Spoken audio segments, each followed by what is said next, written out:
Hello, everyone. If you're just joining us, welcome on Facebook, YouTube, and Twitch. I'm Lauren Van Hemert from RDU on Stage, and I'm here with North Carolina Theater family, Eric Woodall, who is the producing artistic director, Lauren, and I should have asked you this, Lauren, how do you pronounce your last name?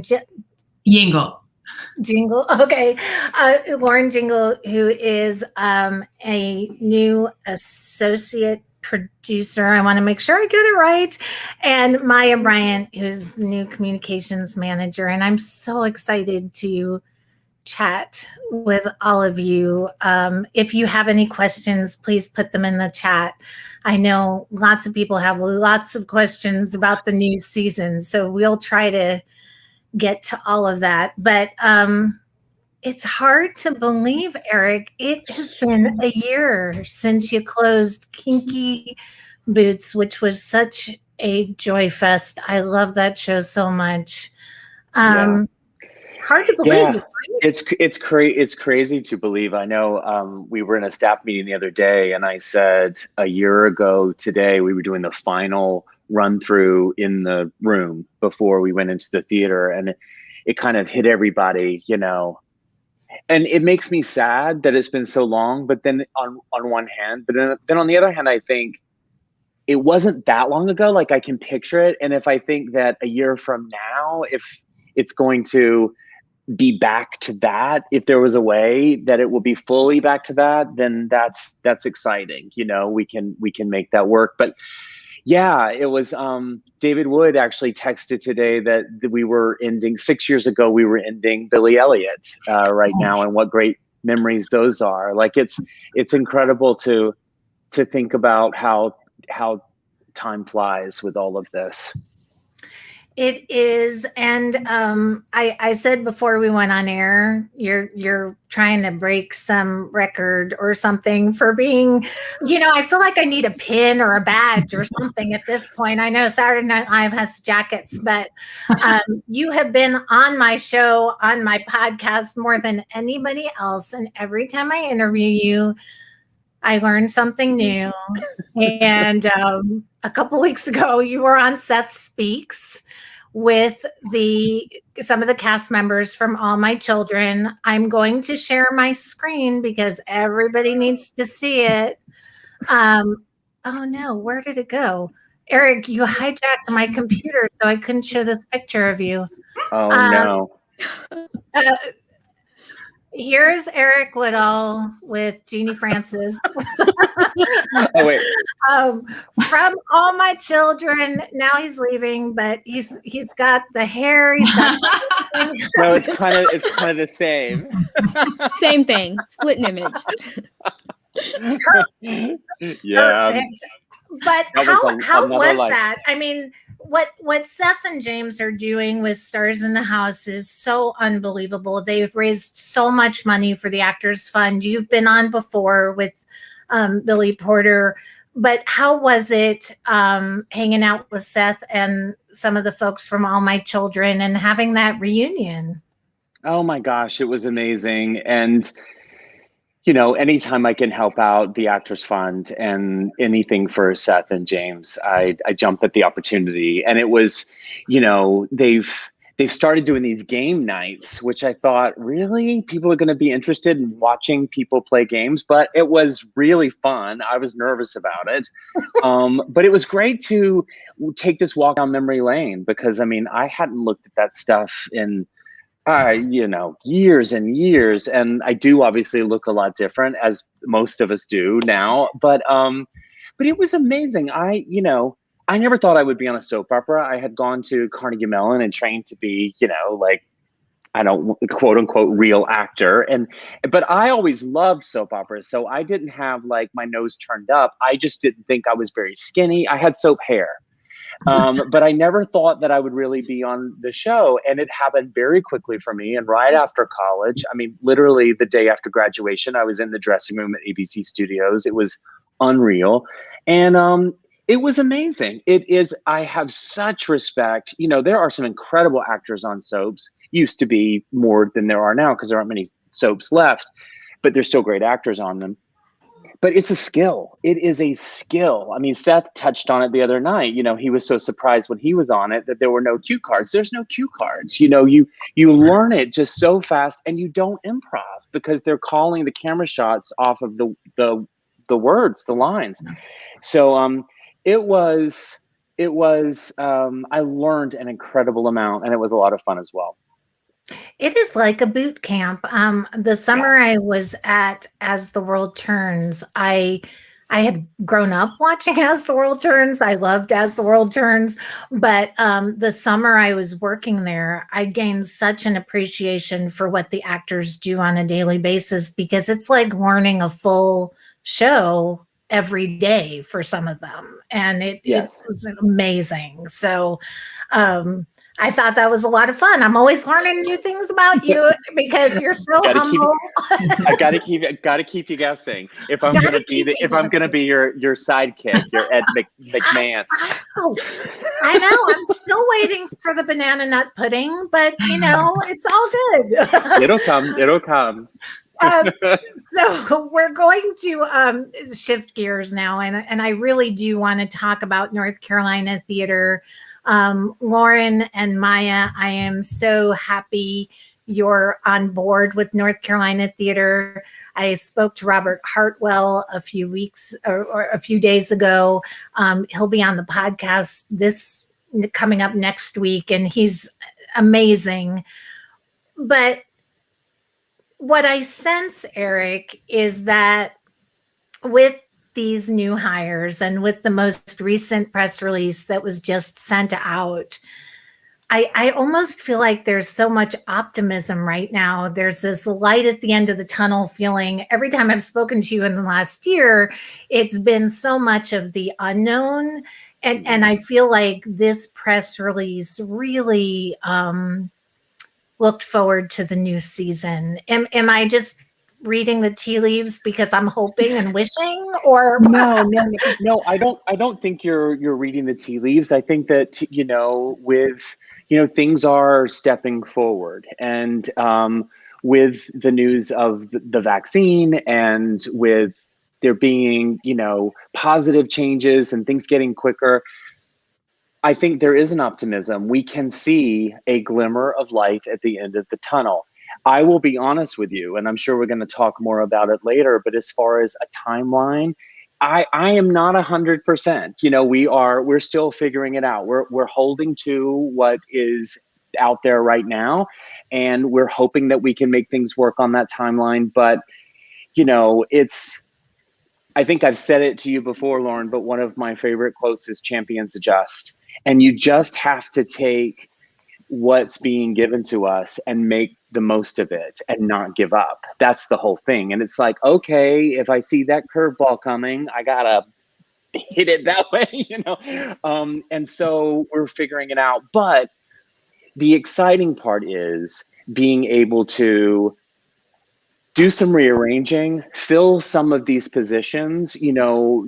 Unfortunately, through the pandemic, we had to really furlough and lay people off from our staff. A lot of people got new jobs. A lot of people took new jobs anyway, and because it's such an uncertain time. And what it has allowed us to do is to really look in,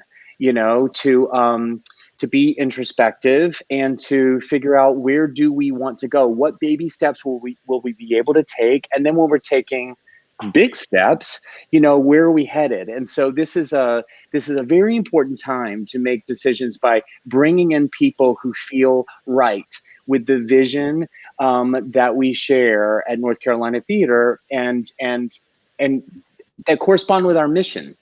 So, you've heard me talk so much about bridging Broadway with North Carolina and with Raleigh. And so we're doing that now. And it's a great mixture of people from our area and people that were rooted here and then have gone to New York and come back, and we're sharing the gifts back and forth. So Lauren Yango and Lauren, it's difficult to hear when she pronounced her name, but it's actually the Y sound. So it's Yango. Okay. Thank you. And Lauren is coming in as our production manager. and also as production manager and also an associate producer. So we're putting together a few different job responsibilities so that we had something that would really challenge Lauren and that we could lure her away from Broadway to come do. Yes, and I do want to talk about that in a second. And Lauren, you've the last 6 years you've been on some incredible shows on Broadway, so I can't wait to talk about that. Of course. But Eric, I do want people to understand, and you and I've had this conversation before, but just to reiterate for folks who maybe haven't heard those other conversations, North Carolina Theater is now producing all their shows throughout the season. It's not a combination of producing and presenting. And so that takes time. So putting people in place now really gears things up for preparing to produce these, 6 or 7 shows that will be coming up. That's correct. And it's such an incredible opportunity for us to be with you tonight. But it occurred to me, it's kind of like the cast members meeting or doing press before they have their first day of rehearsal, because, Maya has been working at the job just a little over a week, but Lauren has not begun yet. She'll begin the sort of part-time next month and then layer in full-time in April. And Robert Hartwell, as our artistic associate, his time with us has not started yet. He's not going to be full time, and he is working with us, as he does all of his other amazing projects. But it's cool to be like, Lauren and Maya have not met until tonight, and so it's really fun to be able to talk about the jobs and where we're headed before we even fully start doing it. But it's exciting. It's exciting. Yeah. Lauren, I do want to talk to you. 2020 was declared the year of the stage manager, and that's going to continue through June 2021. You stage managed 15 shows at North Carolina Theater, and then left us and moved to New York for 6 years. Mm-hmm. And while you were in New York, you stage managed for Allegiance, Cats, Significant Other, and most recently, Mean Girls. I mean, that's a pretty incredible lineup. At the beginning of January, it was announced that Mean Girls was not going to be reopening. Mm-hmm. And Mean Girls isn't alone. Frozen also announced that they would not be reopening after the shutdown is over. And I feel like every time we hear of these big shows, especially these big successful shows like Frozen, like Mean Girls, that aren't going to be coming back, it is such a blow to not just the theater community in New York, but I think so many regions are also looking to New York for reopening. And so when we see these shutdowns or see shows closing kind of prematurely, it's really devastating. Although both these shows, Mean Girls and Frozen, will have a life on tour. So they're not going away. But what was the mood of the cast and the crew returning to the August Wilson Theater to move out, essentially? It was mixed. I think, I think a lot of people felt like it was as close to some closure for us as we could possibly get. As you all know, shows are never guaranteed, right? So you are so lucky when you get to do a year. That's forever. And we did almost 3. So I think realistically, there was always going to be a time that it was going to come to an end. Of course, we never saw it coming. This we couldn't have seen this year coming. We just had put in this whole new cast. Literally, we did 3 shows with them. And it was so much work. And we had finally kind of seen the light at the end of the tunnel, getting them into the show. And we were so excited for them, for their run. It was several Broadway debuts in principal positions. And so I know it was very hard for them. I think it was exciting for people to get back to the theater, even for a minute, just to kind of say goodbye. Because honestly, it has felt like such a long breath, right? You know, we literally stopped shows on March 11th, I think was our last show. And so I just haven't done the show. I mean, you just are in such a rhythm of doing it every single day that you take yourself out of that for a month, and it's very confusing and disorienting. And a lot of it is, it's in there somewhere. I have muscle memory of it, but I'd have to relearn the show, as would everyone, right? And so I think just thinking about that and going into it, everybody was somber, a little sad. I think some people definitely took it a little harder than others, but I think it was good to be able to get back into the theater. Even I think the other stage managers were there, and they kind of got to see the crew. And I mean, like, cause you know, it's an entire family that works at this building. It's not just the cast or just the crew. Everybody is with each other so many hours a day that you really get to know everybody, and you wonder about how they are and how their families are, and especially in a time like this. So I think it was pretty somber. But also I think everybody was thankful that they got that chance, because it was possible that they would not be able to, that March 11th was the end, and we just didn't know it at all, and nobody could even go back in the theater. So at least they got to go back, although the snowstorms kind of wreaked a little havoc on the scheduling. So but people really didn't know. I mean, from what I hear, some of the Broadway theaters, when people did shut down in March, you know, they thought they'd be back in a week or two. Nobody ever anticipated it was going to be an 11-month hiatus. We had all talked about, you know, oh my gosh, can you imagine if we got a month off? I mean, this is also like, it's not, the show must go on Broadway in a way that is like, nothing stops a show. Like, I don't know how to explain that. We had a complete blackout in all of Manhattan, and still we stayed at the theater just in case. Like, there's no power. Our entire set is screens. How can we do the show? But we stayed anyway, because they didn't cancel it until well after, you know, the start of show. But it's just like, you just do not cancel Broadway. And so to even consider a week off was really a luxury. A month was just like, there's no way ever that would happen. And here we are. Crazy. Crazy. Yeah. Now, I do have to mention, before we went on camera, before we started broadcasting, I think Casey Nicola is a genius. Mean Girls, I did see in New York, and it was fantastic. Another show I love is The Prom. He, of course, directed that one as well. And Casey Hushion, who was the artistic director of North Carolina Theater prior to Eric coming on board, was also involved in both those shows. And of course, we can't overlook Tina Fey, who I do think is just a certified genius of comedy. Any advice or lessons that you learned from working with those three rock stars? Yeah, all the things, everything, all of it. Those three people are some of the most influential people in my life. Casey Hushion being a huge one. I have been very close with her for many years, working with her at North Carolina Theater, and also not, away, doing some other projects, doing things in New York.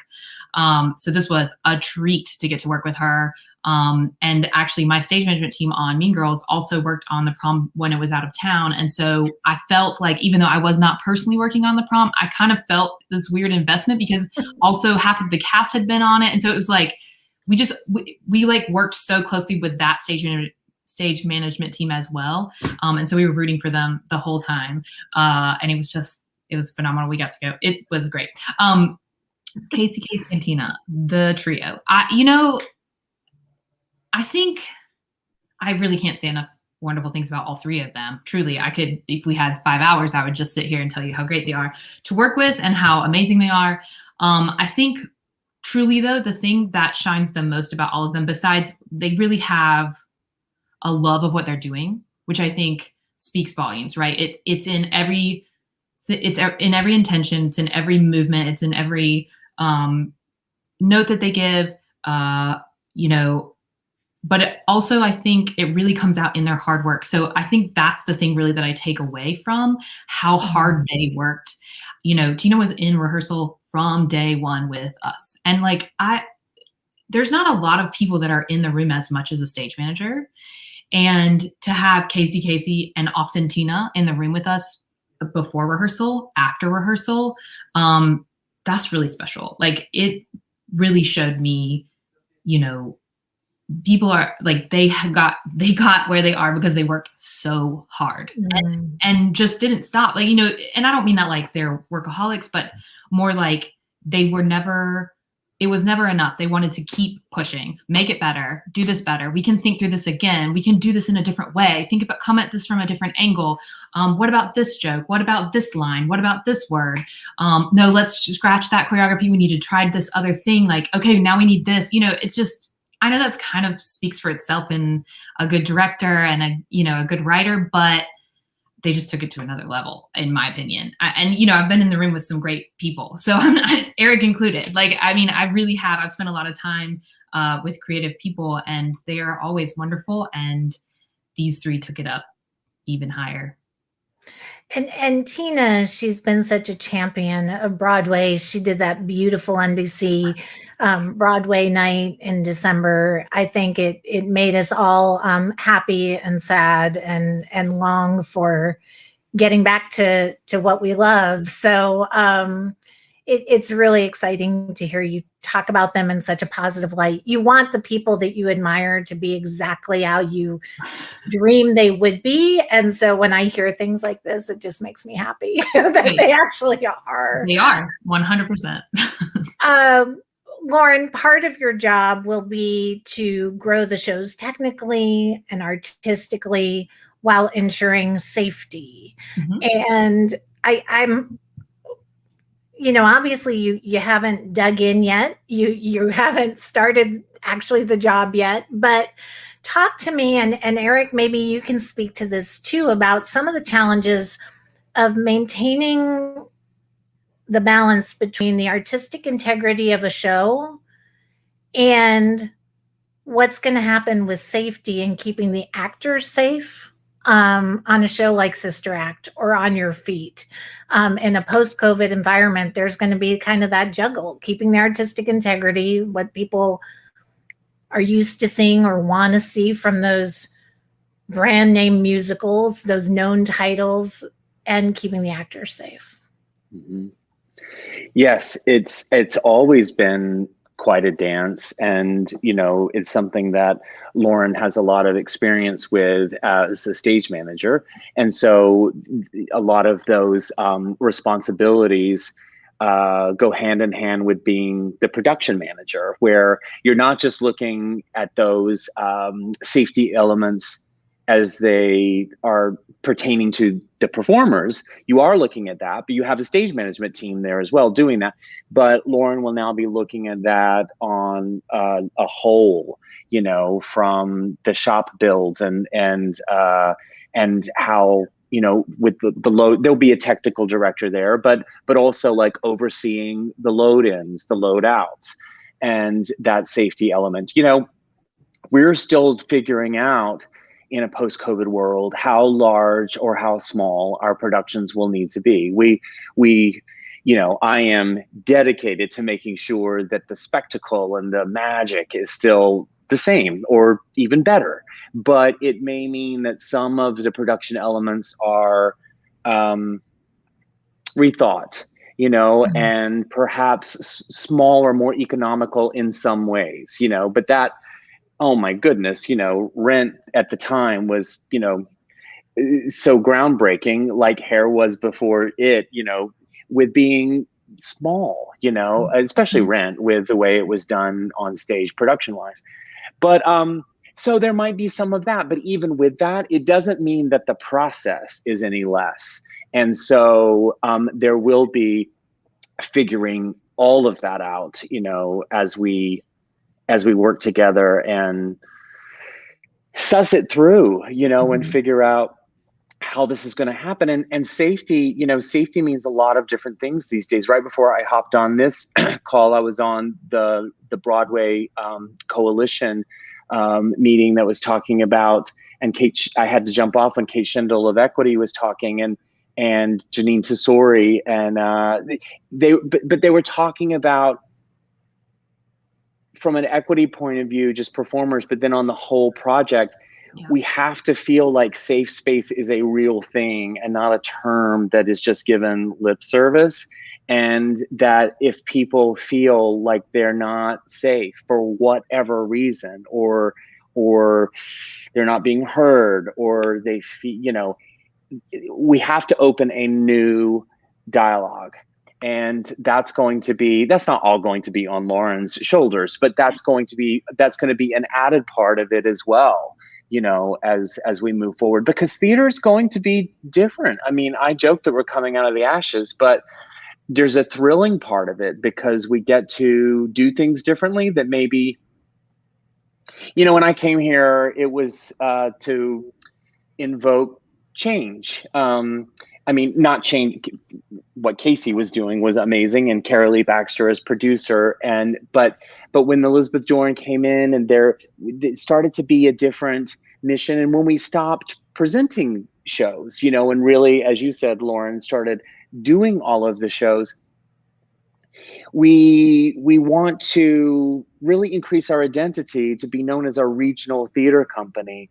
We're not DPAC, we're not a Roadhouse, the truck's not pulling up and unloading and we do the show and then they get off and they leave and they go to Charleston.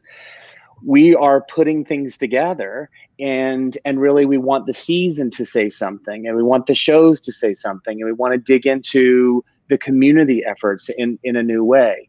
So there's a chance to reevaluate and to start all of these things in a brand new way. But with that, it's scary as all get out, because, in some ways it's easier to say, well, how did we do this before? How, and we're not going to rely on that, because, I mean, the majority of the staff of North Carolina Theater coming out of the pandemic is brand new, will be brand new. And so we're going to be figuring things out, a lot of it as we go, Absolutely. Absolutely. And I think the audiences are just going to be so happy to be back that they will go along for the ride. They will go along for the journey. They're going to meet you halfway, Eric, because we all want to get back to it.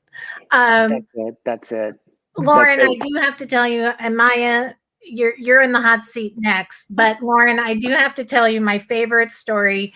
I always say every show is my favorite because there's always some experience held with the show. My favorite bathroom experience happened at Mean Girls, because the line for the Mean Girls bathroom at the August Wilson Theater was so long that they started funneling the women into the men's bathroom, and I thought the men were going to lose their minds. The women are like, just move out of the way, we have to pee. But the men were like, what is happening? Amazing. So my favorite bathroom experience ever happened at that theater. It was like a show within a show. But Maya, I'm excited to talk to you. I almost feel like I kind of know you because we follow each other on social media, and we have from before. And you host a coffee talk with arts and entertainment people that's very similar to this on Instagram. So go follow Maya on Instagram, because she has a similar platform. And so you are going to be competing for the title of Miss North Carolina this year, and your platform is Arts at the Core. Talk to me about Arts at the Core and what you've been doing prior to taking this role at North Carolina Theater to promote arts education all over the state. Yeah, so prior to taking this position, doing a lot of preparation for competing for Miss North Carolina. It was supposed to happen last June, but we all know what happened. So, that same old tale. And so we're crossing our fingers that we will have a pageant that will probably look different in this June. But every girl is supposed to have a social impact initiative, and mine is about integrating arts, not only in our schools, but in our lives. And so it's really cool with this position. Both of my lives are colliding, because when the pandemic hit, it hit close to home, not only because I was out in the community promoting the arts and I could no longer do that anymore, but, you know, my mom worked at a theater for all of my life. And so I was like, what do I do now? And so I did very much what you did, Lauren, and kind of shifted gears. And a lot of things were, you know, this new form of communication. And so every Monday I call it a Monday motivational arts chat. And I talk to an artist near or far, maybe an old friend, a new friend. This past Monday, I talked to Curtis Holland. So he was in the cast of Mean Girls, and we talked all about, and it's so interesting because when I started this, it was, so walk me through the past 2 months. And when I sat down with Curtis, I go, walk me through the past 11 months. You know, it keeps getting longer about what is happening. What are you doing to stay inspired? And I think that's what I'm doing now as a communications manager at North Carolina Theater, where we're trying to keep our audience, our patrons inspired. That window, we like to say in our staff meetings, is getting shorter than what it was before. You know, we're going to have live theater in a shorter amount of time, we hope, than we've been without it so far. And just making sure that we're all on the same page. I mean, Eric touched on it a little bit earlier about our mission, and the world looks different now. And life imitates art, art imitates life. And so our theater has to look different. Our mission and our values and our goals are different than they were just 11 months ago. And so I'm excited to go on this journey with North Carolina Theater. I will say I've never known anything about pageants or the Miss America organization until I became friends with, my daughter was diagnosed with autism when she was in 5th grade, and she wanted to have a fundraiser at Tijuana Flats to raise money for, at the time, Autism Speaks. And please don't come at me on social media. We don't want to talk about Autism Speaks, but at the time they had helped me a great deal, and my family a great deal in giving us education. And a woman, Marcy Trevette, called me and said, I want to come to your event because my platform is autism. And so her dream was to be Miss North Carolina. I forgot, she was Miss Concord. I don't remember what she was at the time. And so we became friends with her. She really became a big sister to my daughter, and we followed her Miss North Carolina journey. And when she got Miss North Carolina, we were just as excited for her because she was so kind to my daughter and to all the kids that she reached out to. It's a tremendous organization, and the outreach work is amazing. So, Maya, are you surprised? You've said that in the darkest hours, we've needed the arts more than ever. Are you surprised that people have leaned on the arts as much as they have in the past year? Not at all. Not at all. We all have that story about how the arts changed our lives. You know, people who are involved in the arts, we always talk about when we knew that this is where we wanted to be. Mine is, I was in 2nd grade, and my mom worked at the Carolina Theater in Durham, and the Go Dog Go was on tour, and they needed children. And my mom said, I have a kid who won't sit still. And I was the yellow dog in Go Dog Go. And I thought it was the coolest thing. I got to sign the wall. My name is still on the wall, if you were wondering. And I was at home, and, you know, attending Durham School of the Arts in middle school and high school, it changed my life. I grew up in a single parent household. So I was supposed to be that statistic. I was supposed to be the girl who didn't graduate high school, much less have 3 degrees at this time in my life. So I truly believe without the arts, I wouldn't be sitting in front of you like I am today. And so it's what brought us out of our darkest times. And so it wasn't, you know, crazy to me when we were making TikTok dances, or we were leaning on Netflix, and we were all clinging to Hamilton on Disney Plus. That was not a surprise to me at all. My hope is that when we are on the other side of this, that we will know that the arts needs us, and we need the arts, so that we will support the arts more than we ever have.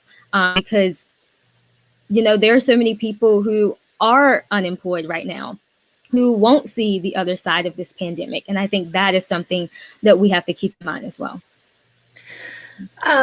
I did ask Robert this question, Maya, and I'm gonna turn this question over to you as well. We've seen such a rising up in the We See White American Theater movement over the last, I don't know, 6 months, 7 months, 8 months, however long it's been since George Floyd was murdered last summer.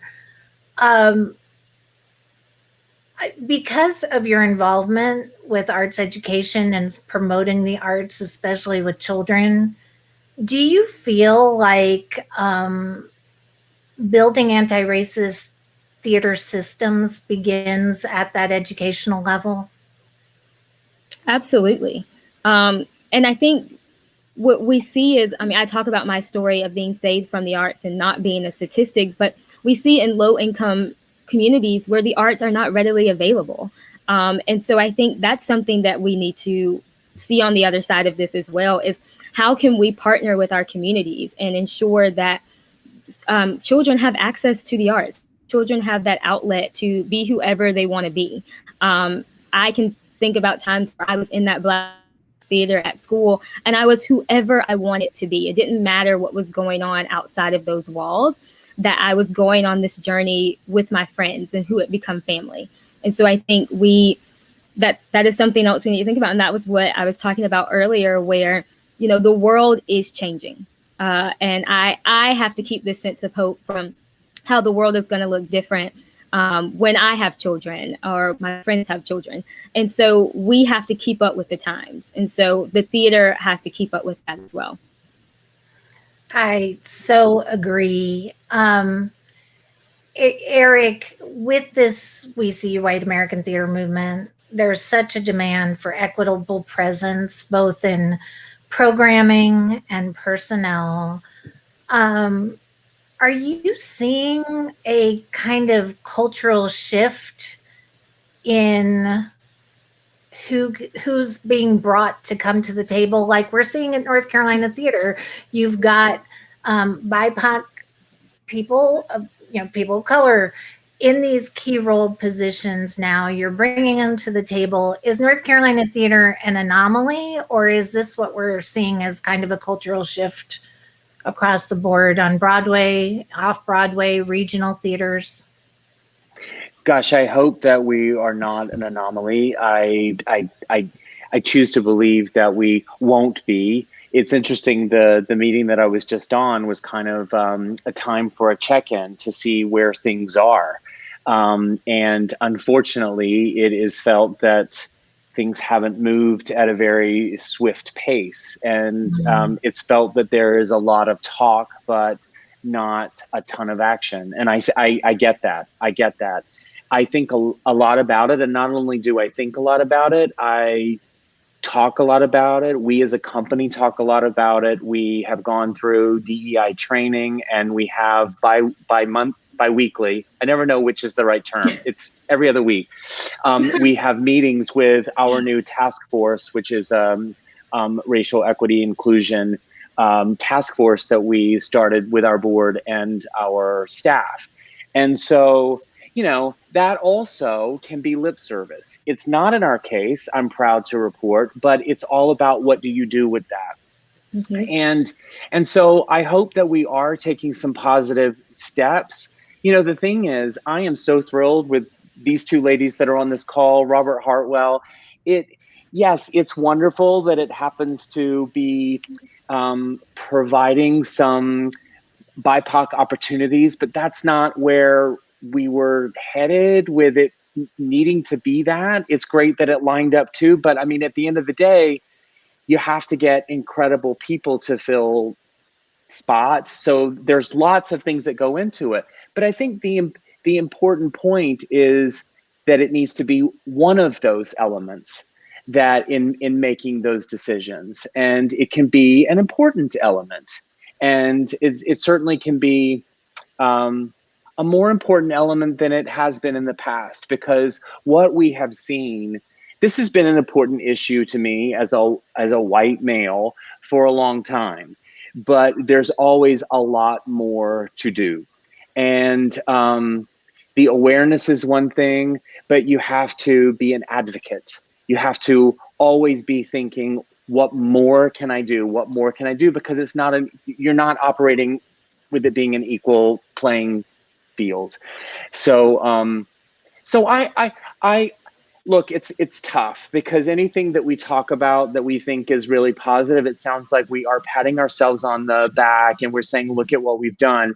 But at the same time, it is important to recognize when we're taking some positive steps. And I do feel that we're at least beginning to take more positive steps. North Carolina Theater through the last several years has been doing some very positive things when it comes to casting and folks that we're seeing on stage, but we need to be reflecting that with our staff, our board, and our creative teams. And there's a lot of work to be done there, but we're beginning to do that.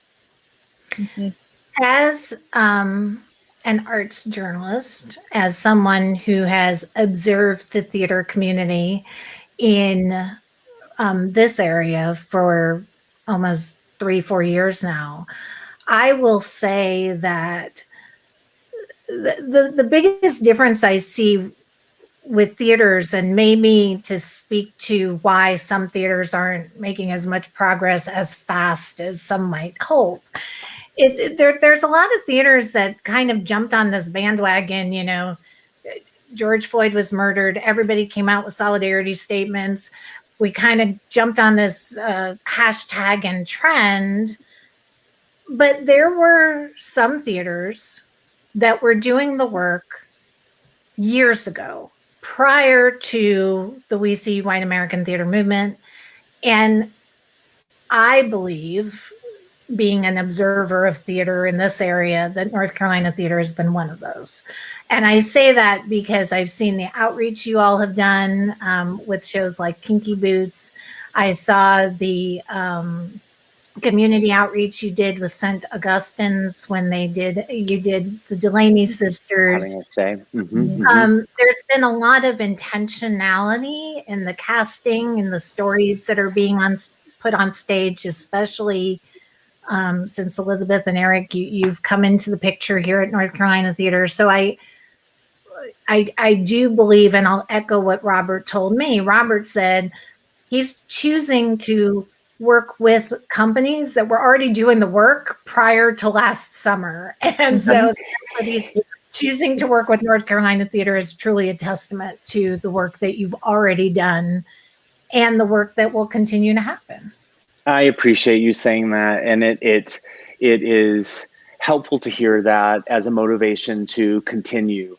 And Robert said that to me, oh golly, way back, and I forget, it was a conversation we were having, and he said, Eric, anyway, he was connecting the dots that we were already doing the work before George Floyd, and so he recognized that, and it meant a lot to him. And Robert said when Robert put out something on social media when we were announcing that he's joining forces with us for this year as an associate artist, and he said, Eric Woodall, I feel you see me. And that meant so much to me, because in some ways, what more can we ask if we feel like someone sees us and hears us and allows us a platform to play and learn and grow. And, that's what we created this position. We knew that we were going to have Robert come direct a show for us next season because he had directed Memphis, but we didn't get to share that. It was ready, but we didn't get to share it with the public. And it was brilliant. And so I definitely wanted him to come back and do a show next season. So we thought we would just see if we could stretch that a little more and have him be a part of our family, knowing that we couldn't get him to come live here in Raleigh or be here full time or anything like that, but that we could work along with him. And, I think there are lots of things that we can continue to do better, but you don't know how to improve it until you begin. And and I have to say too, it's not like with North Carolina Theater, it's not like this work just started when Elizabeth and I came in. I mean, the work that they were doing with Carolee Baxter and Lisa Berry, and especially with Casey Hushion, they were beginning to do a lot of that work. And I know as a director that they would bring in and allow me and encourage me to make some very different casting choices. And they supported that and loved that. And, other producers, especially being in North Carolina, might have raised an eyebrow and said, I don't know how that's going to go over. I don't know if you should do that. There was none of that. It was, that is fantastic. That is forward thinking. That is a way to bring what we're seeing in New York, bring it to North Carolina. Because the way that we educate audiences and we bring people up is exposure, and I think we can all say that from the work that Maya, Lauren, and that we've all done and that we've seen. We can bring that. And when you start to see it, it's just like what's happened it's what happened with Hamilton, and it's what's just happened with Bridgerton, on TV. It's like, if you see that casting can be that, then you start to accept it. And then you don't think twice about it when you see it the next time. It's when it's new and people reject it because it's not what they're accustomed to. And you just have to change it. Well, the interesting thing is, you and I've talked about this before. My first North Carolina theater experience was seeing Gypsy, and that's old school show. You directed that show. And it's kind of, I would say it feels in some productions stale or dated. just old school or dated. Yeah. And your casting decisions in that show on the North Carolina theater stage made it really fresh and interesting. And I felt the same way about Annie, seeing a Daddy Warbucks of color. Most of the kids in that audience had never seen Annie before, and that will always and forever be their Daddy Warbucks. And a lot of those kids were born into having a Black president. Yes. So it's like, it's a whole new world. And it's like, if you build it, they will come. Like, if you say, this is what it is, guys, this is what it is, then there's a belief that anything is possible. And there was a young woman who was played one of the orphans in Annie, and she is Asian American. And I cast the love interest of Daddy Warbucks, Grace, as an Asian American with an Asian American actress. And that actor, Mana Nichols, came to me on opening night and with tears in her eyes, and she said, you have to see this note that I got from the little girl. And it was all about how seeing an Asian American actress in that role made her know that it was possible for her to play a role like that one day. And it's like, that's why we do this. That's why we do this. And if we can have that experience in Raleigh, North Carolina, it can happen anywhere. Yeah. And I want to piggyback really quick on what Eric said, because this isn't my first run-in with North Carolina theater. I was actually a marketing intern 5 years ago. So it's a great full circle moment. But, along with what Robert said, like, I chose to work here with these people because it's not just a show. It's not like this cute, we're going to cast this diverse cast and we put it on stage. I mean, they walk the walk and they talk the talk as well. And it is that I felt seen as an intern, and I feel seen as a staff member. And I think that's something that cannot go unnoted tonight as we talk and discuss that. Yes, I truly believe that North Carolina theater has been doing the work, and it's not an act. This is real stuff, and I am honored to be on the staff. Well, yes. Yeah, Eric. I was going to add one thing to that, because this conversation is so inspirational, because I learned a great, they say you learned lessons from things that are hard or difficult. And there was, this will go unnamed, but there was a group that we had applied for a grant with this particular group, with our production of Having Our Say. And we didn't get it. And it was felt, and it was told to us as feedback that that they felt that we were doing that show, in essence, for show. To say, look at what we're doing, when that couldn't be further from why I picked that show. I couldn't wait. I was like, yes, it's about African-American people. It's in Raleigh, North Carolina. These women are buried, you know, within walking distance from the theater where we're going to be doing it. It was everything that is behind shows that Elizabeth and I want to be a part of.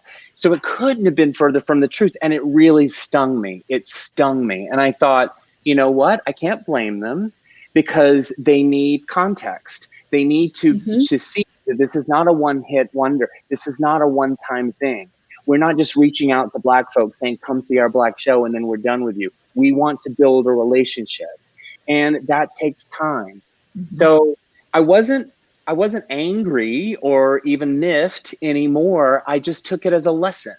And so it is important to hear that people feel seen, and it's going to take even more time for people to know what we really do believe in and what we're doing with the theater company.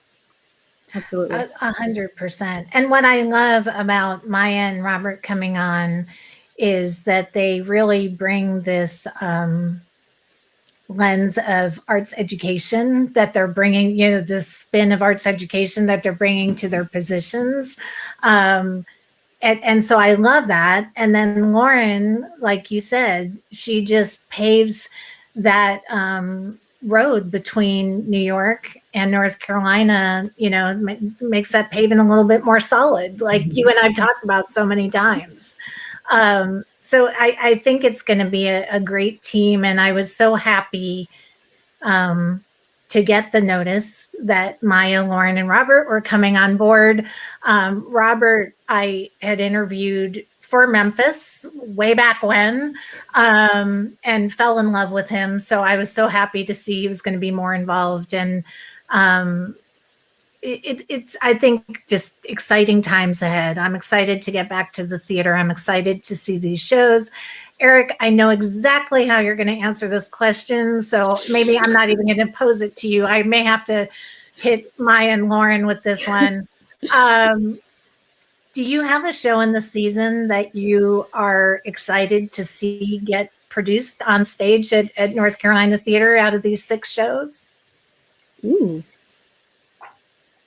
Eric's going to tell me they're like his children and that he can't pick one or something. No, okay, Yeah. so maybe Eric's rubbing off again, on me. Maybe Eric's rubbing off on me in this month, but I was going to say the same thing. Oh my goodness, Eric, they've only been there a week and you already have them trained. I know. Well, what do they say? PLUs, people like us.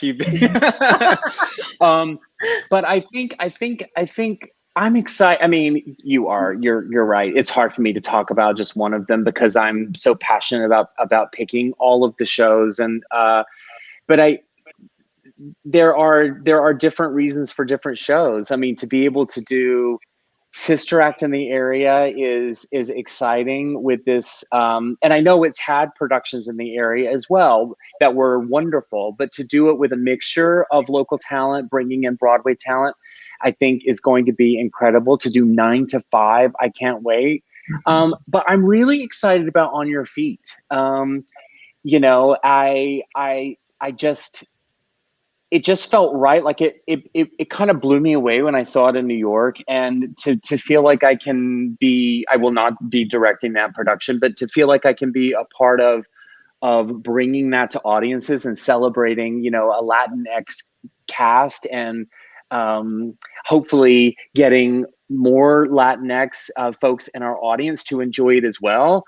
That'll be thrilling. And that falls into the category of exposure, you know, and doing things that are new, you know. I think it's great to do shows that have been seen many times in the area, but if we can do new pieces to the area, that's incredible as well. Well, I'm excited about the new season. I'm excited about On Your Feet. Eric, you and I've talked about this before, but I'm a Miami girl. So I remember when Gloria and Amelia were doing the bar mitzvah circuit and the wedding circuit way back when.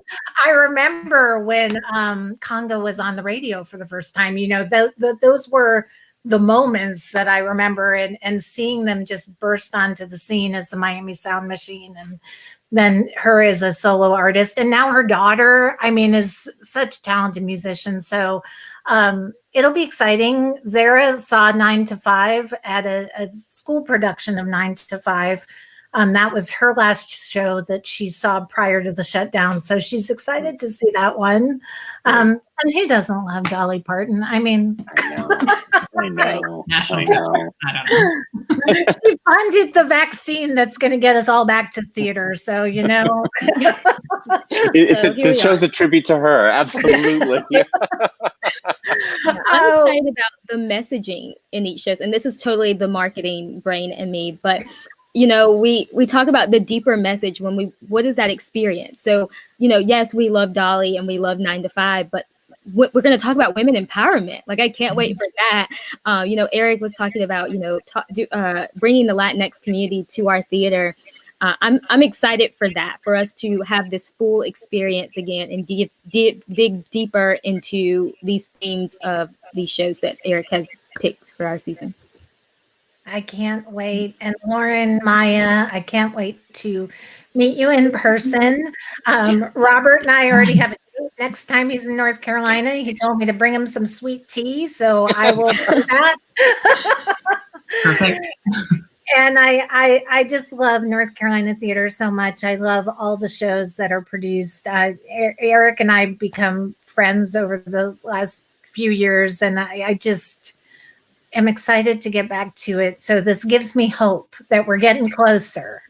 We have hope. So that's right. Well, Lauren, and you know, I've said it many times, but you are so incredible in so many ways, but you do such an incredible service to the theater community here. It has been growing and growing, which is odd that that's been happening during such a stilted time.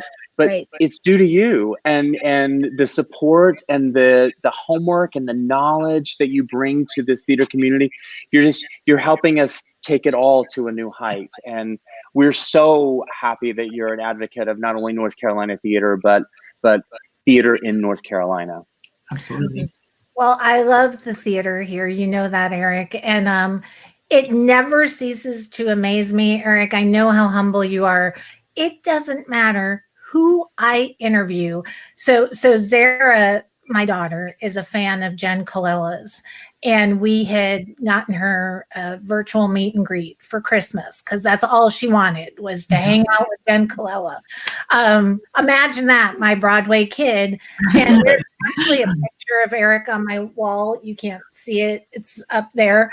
And Jen saw it and she's like, oh, yeah, I know Eric. I was at North Carolina Theater. I was like, Eric, there's not a person you don't know. Every single person I interview knows Eric Woodall. So that's the casting. That's the casting life. Yeah. Mm-hmm. But your reputation as a wonderful person precedes you. It's not like anybody I talk to in this industry has ever said to me, ooh, Eric, yeah, don't talk about him. Everybody talks about you so fondly. And it's just a testament to who you are as a person. So I can't wait to see you in person. Have some banana pudding.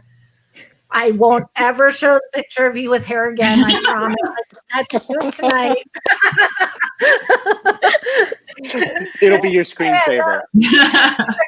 Yeah, it'll be my screensaver. And Maya and Lauren, I'm going to put it on my wall. Yeah, I think I put that picture on my wall. Yeah. Yeah. And just stay safe and healthy so we can get back to it. I look forward to many more interviews. Lauren, I look forward to seeing you at the theater. Maya, I look forward to meeting you. Come back tomorrow, guys, at 7:30. I will be interviewing Rye Myers. Rye is so adorable. He's an arts journalist like me. And he's working on setting a Guinness Book of World Record that you all can take part in. So we will talk about that tomorrow night. So come back tomorrow night, watch The Greatest Showman, learn the songs from The Greatest Showman, and we'll talk about how to break that record. Thank you guys for joining me. If you tuned in late, you can watch this from the beginning. It'll live on Facebook. It'll be on the website in a couple days. You can listen to my interview with Robert Hartwell on the podcast next week. And I just look forward to seeing all of you soon in person. Yes. Yes. That's true. So, thank you, Lauren.